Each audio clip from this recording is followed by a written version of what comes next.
Kodeyo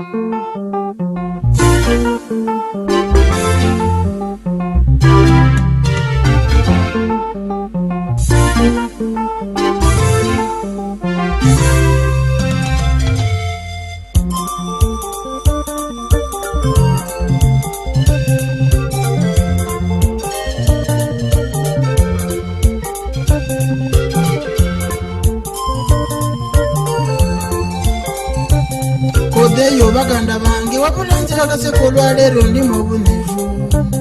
Kodeyo baganda bange wabulanzira kaseko olwaleero ndiko obusungu nze. Wabula tinizo lwemukuyita atyenda mukiwune bubintu getwidde obona atabwike. Mwagaina ndina obusungu bananze nasalawo ekiniza nze nakibuuza. Anyitinka ali kibabuuza musooke mundeke mpegeereku obusungu bwita. Iwuka ali kutyama sesa akakoniroko nsibule ngoma zoterera. Niwidye ng'otuuye nege yeye kulugeza enzira enja ndi mwana waimwe. Mumpa obwala bakulu bange Katonda alimpa empeera kubanga mwansanukira tobwali kulamula.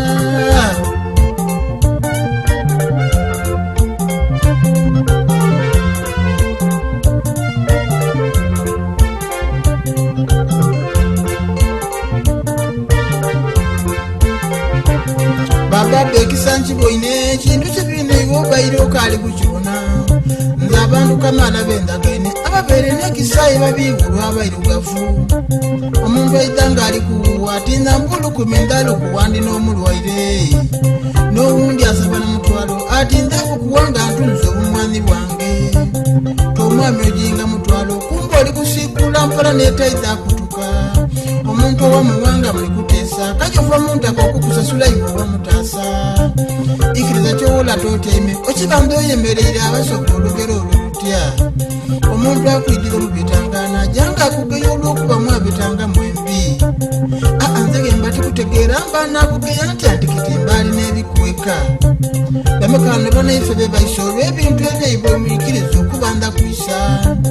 Kale leero aba akitegeerawo jja yakuwola akukoba ati akasente kabuze. Owundi tayenza okwamba otwala musingawo nyume yakuwa omutwalo. Ekintu kino njiira okikoba nga njetegereza ati ebikoba mwena n'ekyo.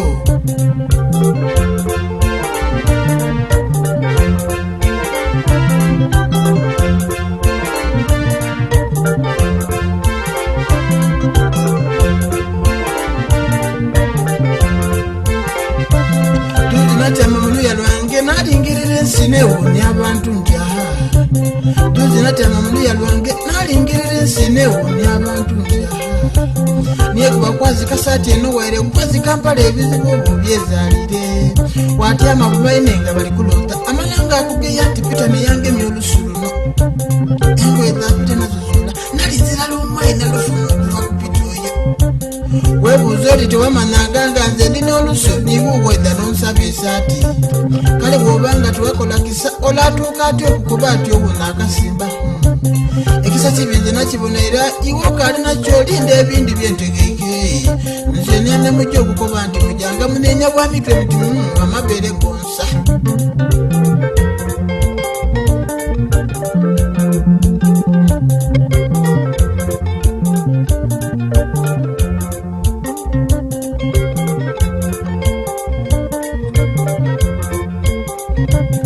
Obutuufu baganda bange lwendifa kunsimulirwa okwizawo era. Obutuufu baganda bange nze lwendifa kunsimulirwa okwizawo era. Nziwe kuba kunfunamu ateba Katonda yabampa bulambirira mbayizenga. Kale buli gembona ekikyamu nteeka okuluza ntuukiriza ekatala lyange. Nkidi mulimu omwidde wano ensonga gye ndikwezera gwetaako saakuba baba. Ninze banange benze tabananga abenze netuwaya mbewuunya ebigambo byaibwe. Sebo n'abaana n'abasuzanga ayi bw'owulira bye bampa yakugwevuma emikwano. Gwogemerwa ekisa taidde waka noba nekyomwamba nakugeya tuba amaze okuwona. Baboole ne w'omugoli aibwa omukulu oluwo n'olukola ati ng'akukusambya. Ndikwenda mulingirire ente ekisa kyerina kyongole tugiziikanga buziike. Kuba amatetuwa sebo twenera obusolo bubonako tumalisa kwengalidda ife. Amayiga gayo era gatwamba mu mirembe egy'eranga ne mitunera twacacyanca. Wale ku luuyi lw'amagembe n'era ife egombe twalisiba kuyiga lya nte.